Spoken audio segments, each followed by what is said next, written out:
So we are going to start off talking today. It's always great when my tech works. Okay, there we go.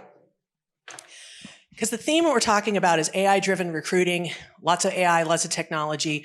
What are we doing in this predicted future? But I'm going to turn that paradigm upside down a little bit, because the future is happening right now. We talk a lot about the future of artificial intelligence. Who knows when the term artificial intelligence was actually coined? Okay, louder. 1956, Alan Turing. We still determine the efficacy of artificial intelligence, whether or not a machine can make decisions the same way as a human might using the Turing test. In fact, speeding back up to like 1997, we said machines are never going to really actually be able to do it. This is the stuff of Isaac Asimov. This is science fiction. They're not going to be able to think this way. Well, at this point, that was when Garry Kasparov, leading chess champion, was beaten by a machine, by IBM's Deep Blue. Coming still farther forward, we start seeing things like November in 2022. Who knows what happened then? ChatGPT. Up until then, we're interacting with artificial intelligence through code, through just unwieldy machine interfaces, and all of a sudden, we have something that everybody can use. So, how often do you think we all use artificial intelligence right now in our daily lives? Every day. Every time you pull this thing out of your pocket, oh yeah, it's going to recognize me. Oh, facial recognition, there's an AI. I'm going to tell it, okay, I really don't want to sit in traffic, Waze, Google Maps, somebody predict for me the right routes and do a prescriptive analytic to tell me where I need to go and update it smartly on the fly. Even when I get up at home, hey Alexa, what's the weather like and how long is it going to take me to drive to work? Oh, and she goes, and by the way, it's been such and such amount of time since you ordered your last order of coffee pods. Would you like to put that in my shopping? Yes, Alexa, please put the coffee in my shopping cart. Just keep it going. You know. And I walk out to the coffee bar. Hey Alexa, turn the coffee bar lights to 75%, my living room lights to 50%. That's too much morning for me without my coffee. I mean, this is stuff that we're using constantly, consistently. And you figure, if we're using these tools so much in our daily lives to summarize things for us, who's tried ChatGPT's task function yet? I love that thing. I want my daily summaries on what's happening in talent management and those freaking executive orders and DoD directives. You just roll it out for me so I can get it all at once. That thing is great. You can tell it to, figure out your travel plans for the next couple weeks. Scrape this, figure out a day for me to travel where I'm not going to coincide with a festival or something else where it's going on here, or one of our other different military conventions that's happening in DC that pushes everything way up over the GSA schedule. So if we're using it that much, we should be using it in our talent management, right? So that's the fun part. We already are. I'm going the wrong direction. All right. So we talk about these things as some kind of a distant future. We have all these kind of myths perpetuating. The AI is never going to be able to do the selection that human recruiters are. We can't assess soft skills with AI. It's a computer. It doesn't understand soft skills. It's costly. Employees won't use it. They'll resist. This AI stuff is scary. And it's not going to actually be able to drive career development, right? Fun part is, all of these things were predicted fairly recently, even after ChatGPT. People are still wary of the tools that are out there. They still don't really look and see what people are doing. They don't understand how they work, and they're not implementing them. But let's just take a look at a few of the tools that are out there. AI has done a huge amount to augment human recruiters. We have Chipotle has a hiring bot that goes out and does initial screening, initial approaches, and says, hey, would you like?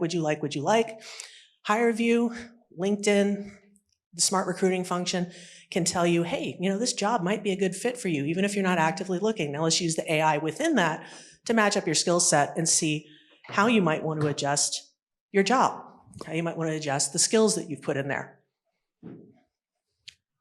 AI can't accurately assess soft skills or cultural fit. We have companies like Pymetrics and HireVue that are doing this all the time. They use psychometric algorithms to evaluate how you think, how you make decisions, and how you might interact with an assessment of company culture. Costly and complex. Everything that is listed on there, especially what do we got here? Workable. It can be as low as $15 per license. All of this stuff is eminently affordable. This is my favorite. Employees aren't going to use AI. They don't. Yeah, okay. So there's ChatGPT, there's Grok, there's Copilot. My favorite lately, has anybody tried Spotify's Intelligent DJ? I think it's fun. You can make all kinds of fun things happen with that. And then, of course, my favorite, Alexa, who runs my entire life. She has all my data. We're not going to worry about that right now because we call it in talent management the Waze model. It's like, okay, I'm giving you my data, but you're helping me get to a particular place, to a particular objective. I am making a decision to make that trade-off, but we're going to talk about later why it's important to make that informed decision. And then finally, we have a lot of things that can help develop skills.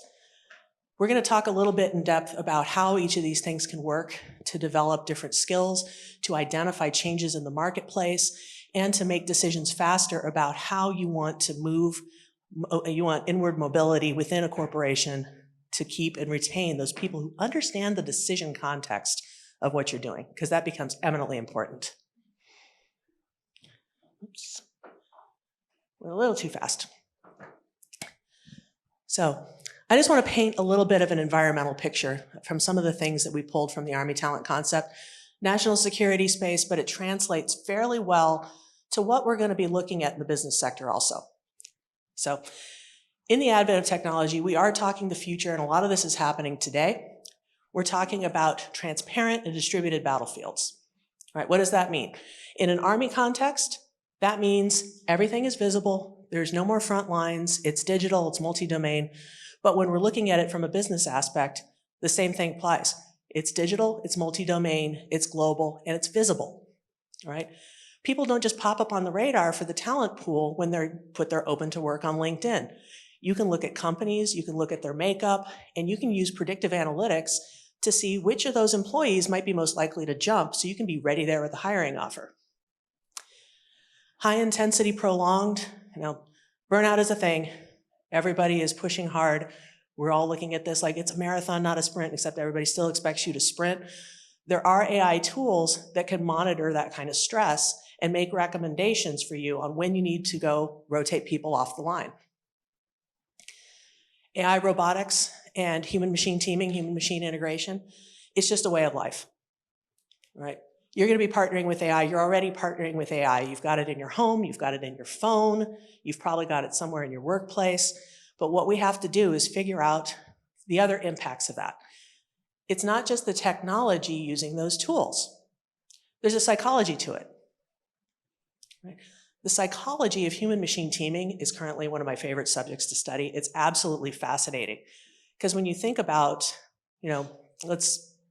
the example we give a lot is our canine units getting attached to their dogs and wanting to bring them home. If you're interfacing with something that responds and thinks intelligently, we have people who are falling in love with avatars. And on the converse side, these are designed to mimic human emotions. What happens when your AI gets PTSD? It can happen. These are things that we have to look at. All right. Multi-thread environments, that kind of ties into the battlefield being distributed and everywhere. We have all kinds of different things happening all over the place. Now, it means one thing from a military context, but from a business context, it means we have to be able to be flexible. We have to pivot, and it rolls me right into that agility and adaptability side of things. As we're looking at how we're going to build our organizations, how we're going to bring on new talent, we have to create frameworks that'll help us figure out the nuts and bolts of what people can actually do. Expertise rather than inferred experience. In the military, we use 3 data points, unfortunately, to look at talent. Your grade, your branch, and your seniority. From there, we make inferences of what people can actually do, and it makes it very, very hard to pivot when we have new emerging requirements. See a lot in the civilian sector. With our government civilians, they categorize them the same way: job series, grade. We need to have better things that can look at our expertise and what people can actually do. We have intelligent assessments that can be applied to show people's skills. We have evaluations that can be done both by humans and machines, to show level of motivation. Because we look at the function of capability and motivation producing behavior. And we're starting to really get in depth on that. Then finally, technology savvy soldiers. Everybody in here who's coming here to talk about tech, you're going to love this. It's like, it's no longer an option to not be a nerd. Right? We're going to have all kinds of happy nerd company. And oh, my combat arms guys really love it when I tell them, I'm sorry, you got to be a nerd. You've got to understand how all of this works. You have to understand the basis behind AI models, the basis behind data collection, so that you can be a critical consumer of the end product. So how does this actually fit in the talent management construct? Talent pools and pipelines, we're already integrating AI in there to proactively and continuously update those different talent pools, right? The funnel, as we've seen it before, that's going away. We're looking for completely different things. We're looking for completely different baselines, and we're using AI to continuously adapt those and not just look at for people from one particular requirement, but multiple requirements. How that's translating over to the military side, we don't want to bring somebody in a single functional category. We want to qualify them for multiple functional categories. And then at the top end, when somebody's been with us for a while for those demand signals, we're trying to get rid of the branch category. We're trying to make people more multi-role, multifunctional, unless we specifically need them to specialize. This lets us pivot, and it gives us larger talent pools. Predictive analytics and workforce planning, we talked about this a little bit. The old way of doing Army structure, we had to look 5 to 8 years out and try to war game and predict what we would actually need. That's way too far. Think about how fast the environment is changing right now, not just the technology environment, but the global environment. It has changed a lot over the last 2 months. I have opinions on that, but we're going to keep those to myself. Still, we can't rely on assumptions that we made 5 years ago to figure out what we need for the force now. And while there's a little bit more agility other places than in the military, we still need the ability to look at emerging trends, emerging requirements, and collaborate. We need to be able to say, hey, guess what? LinkedIn is saying, hey, there are these additional skills out there that are being required for all HR positions. Great, great. I probably need those too. So I'm going to roll those into my requirements. I want to be able to predict workforce turnover. And instead of sitting there going, okay, I've got to recruit a replacement, I want to go after proactive, predictive retention measures. Because it takes a long time to onboard somebody so that they understand the business context. I want to keep those people who are highly successful performers performing.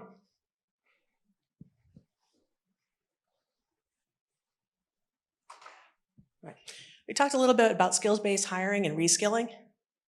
As you would bring people on, there are intelligent assessments that will tell you, once you have somebody on, if you take it continuously, where they are performing on that assessment.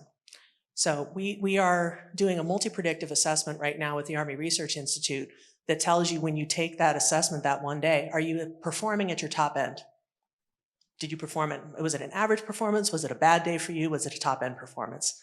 Because then we know how we can use AI to develop you and reskill you.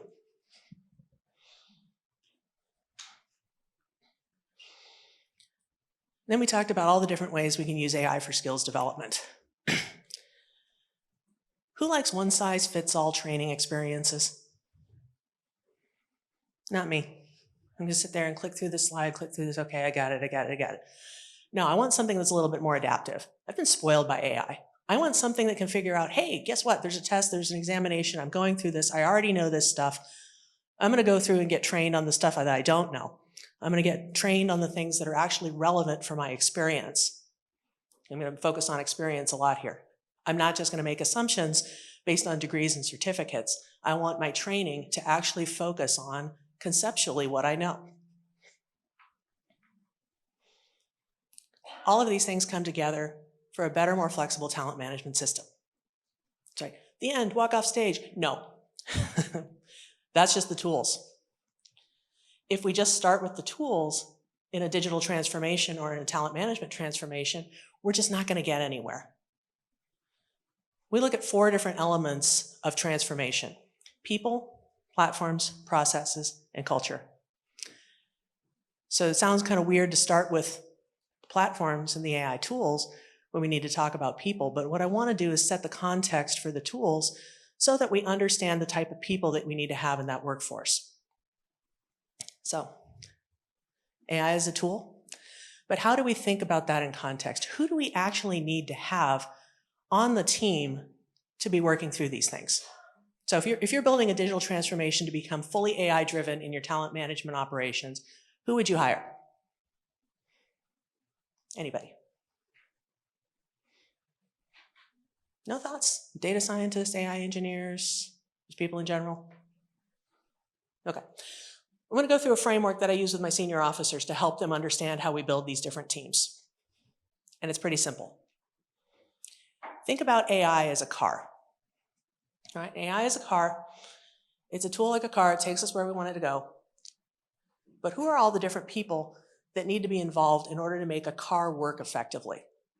So let's start out with the car concept designers, right? You have these really smart engineers who are out there developing concepts for cars.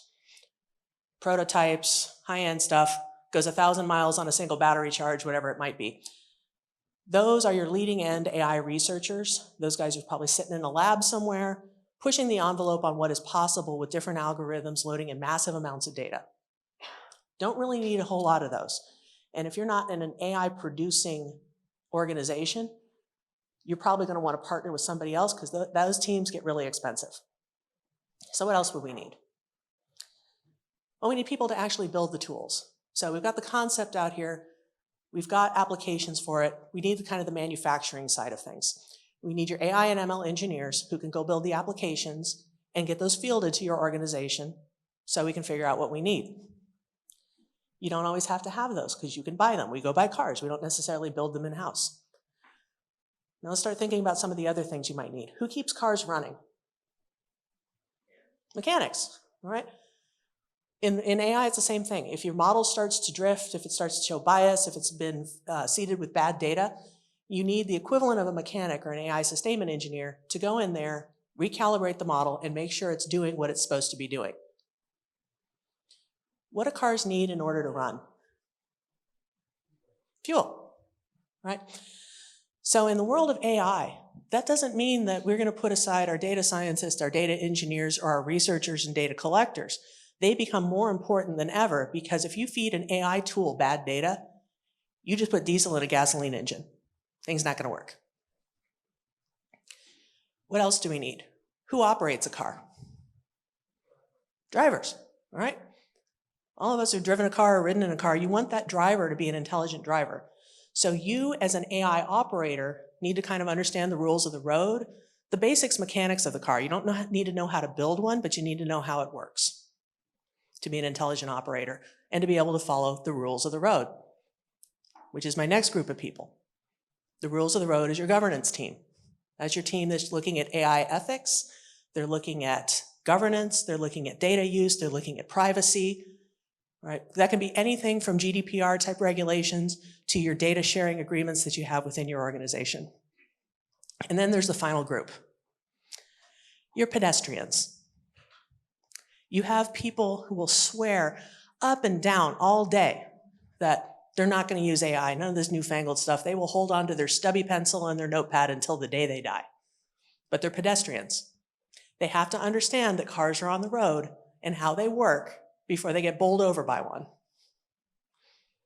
right, so that framework kind of helped figure out what kind of talent we need to build around this organization. Helps my boss, so that's why I like using it. So as we do that, we look at how we're going to build this overall ecosystem that our AI is going to operate within. And this gets, I think, into the most important piece of it, is that we're not building that ecosystem from a technological standpoint. We're building it from a business operation standpoint. So somebody said this in a panel I was on not too long ago, and I really want to put it on a t-shirt. Data is business, not technology. Data is business, not technology. That becomes hugely important because, data is the fuel that drives everything that you're doing. If it's not collected in context of the business decision, we've seen that a lot. I had a discussion last night with a bunch of folks about, well, why haven't we solved this one particular problem? Well, we don't have the data. I mean, I have a data lake full of 80 years worth of data on millions and millions of service members, but that doesn't mean it's the right data for my particular problem. I have to understand the business context. So as we're putting together the rules of the road, the governance framework, how we're collecting that data for the right problems, the storage of that data, who needs to access it, what decisions it needs to inform, it becomes incredibly important for your technical people to understand the business context and your business people to be able to speak technology. So how do we get to that point?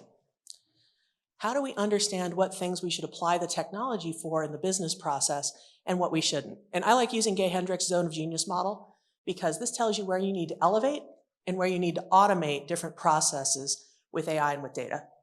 So the zone of genius at the top, that is the stuff that you are uniquely good at. You as a human being, that is your zone. You like doing it. You're passionate about doing it. You don't want to outsource that. You don't want to automate your genius. You want to elevate it. So that's where you're going to partner with AI. That's where you're going to come up with your strategy, your relationships, your creative content, whatever business you're in, and you're going to have AI maybe organize it for you, maybe report it for you, maybe summarize it for you, but you're not going to automate it. Zone of excellence, very similar. Those are the things that you're also good at, maybe not passionate about, but you as a human, you're uniquely good at. Those things are ones that you want AI to be a co-pilot, because it's not really your jam. They're pieces of that a co-pilot can make recommendations and streamline for you. But again, you don't want to automate it. When you get to that zone of competence, though, that's when you want to start automating. That is formatting reports.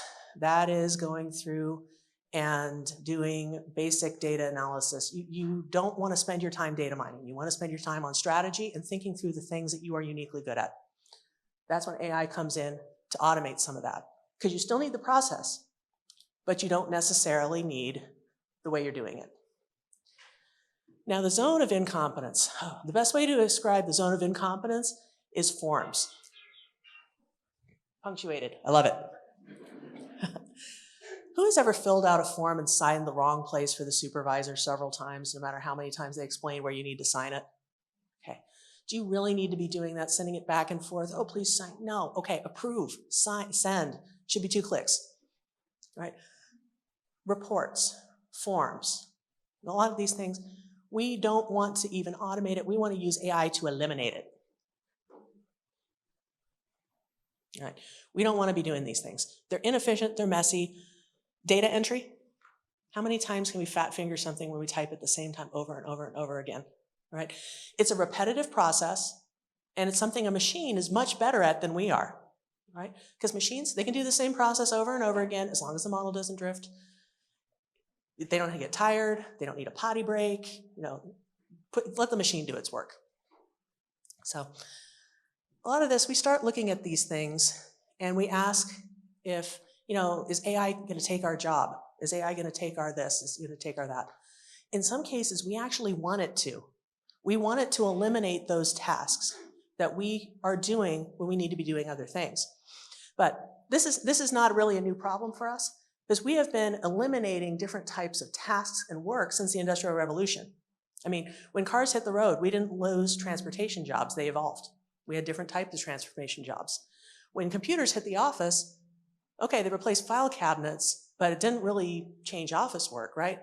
Because email was supposed to make things more efficient, but that really kind of didn't happen. Thank you, DARPA. We're evolving our work. So AI is not going to take your job, it's going to take your task. But if you don't evolve those tasks, again, kind of thinking back to those predictive measures of what kind of things we need to include in our requirements, then it will take the job.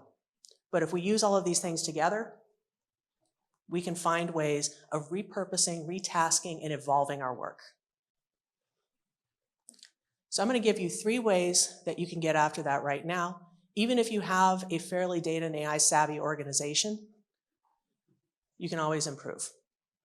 So you want to look at your literacy, your experimentation, and your collaboration. For literacy, basic data literacy and AI literacy, That is having a common understanding of how these tools work so that we can be critical consumers of their output. We have a lot of colleges right now who are very concerned with how people are using and interpreting results of AI. Well, we don't want them to use it.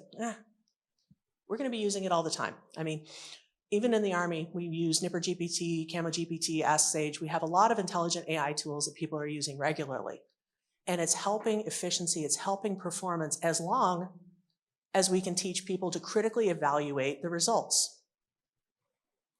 To do that, you need basic AI literacy. Where is this thing drawing its data? Is it open source and learning from the internet? Everybody remember like back in, I want to say it was like 2014, where somebody taught a chatbot based off Twitter and it immediately started spewing obscenities? Probably not the best data to train things on.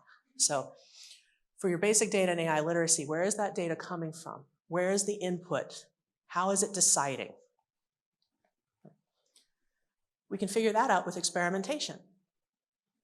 And we want to use experimentation because as you're implementing new AI tools, you don't want to just do a, hey, we're using AI because it's the future. We want to experiment with where it's actually solving problems and getting gains.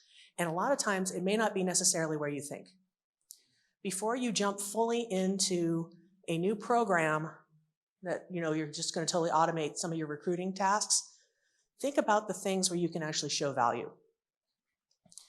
We started out with one of these programs in HR that turned into automating away a lot of our selection boards. We selected people to go and compete at assessments for command.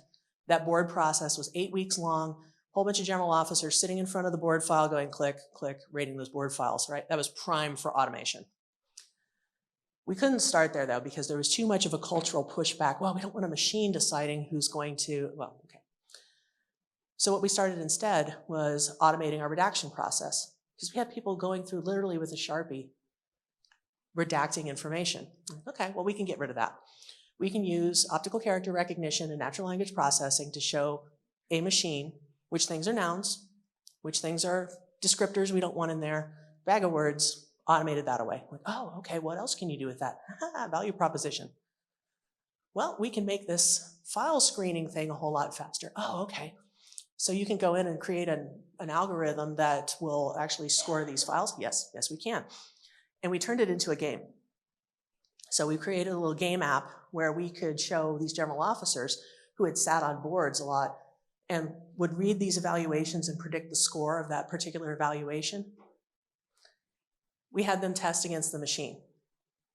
A lot of them were pretty good, but then it turned into, okay, so you got to give me the computer back now. You've been playing this game, but it also engendered trust because the machine was scoring the same way these experienced officers were scoring these evaluations. They trusted it.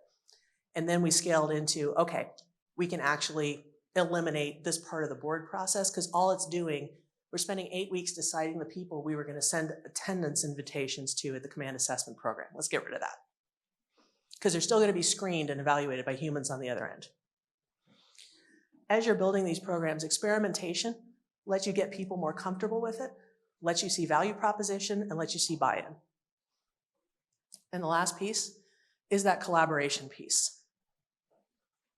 And that is between your business operations and your technologists. There are 2 books I want to recommend. Both of them are by my friend Jordan Morrow. He wrote Be Data Literate, which was for business professionals who wanted to understand data and figure out how to establish a data literacy program. He recently came out with another one that's Business 101 for data professionals. I'm kind of kicking him because that was a book I wish I wrote, but it tells your folks how to understand the context of the solutions they're developing.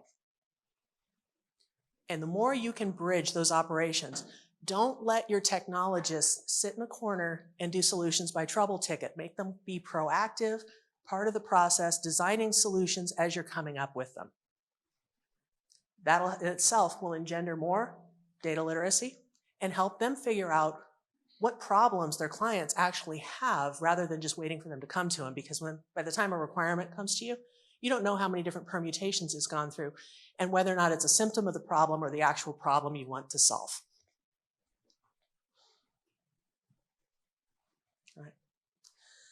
So our future of AI and data is happening around us all over the place.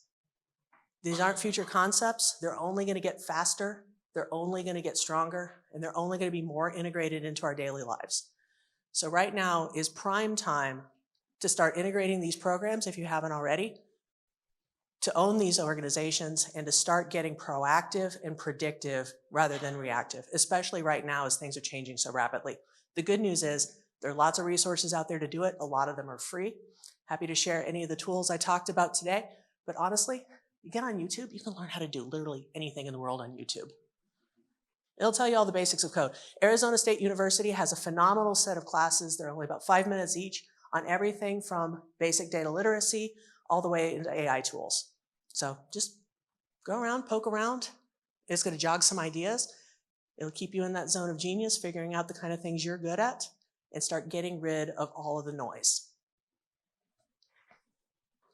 So I want to end on, I can talk about this stuff all day. I've probably run over a little bit, but if you want to have any more conversations on it, the QR code will take you to all the place I run my mouth about all things data and AI, or my contact information. I am more than happy to chat about this more. And let me not hold up the stage anymore. Lindy, I think it's back over to you. Thank you, Kris. Thank you. You're amazing. We appreciate you. And again, she recommended 2 books. As a bibliophile, I love books. I also have a book to recommend, which is Data-Driven Talent Management by Kris Saling. So if you would like it, who wants a copy? Raise anybody?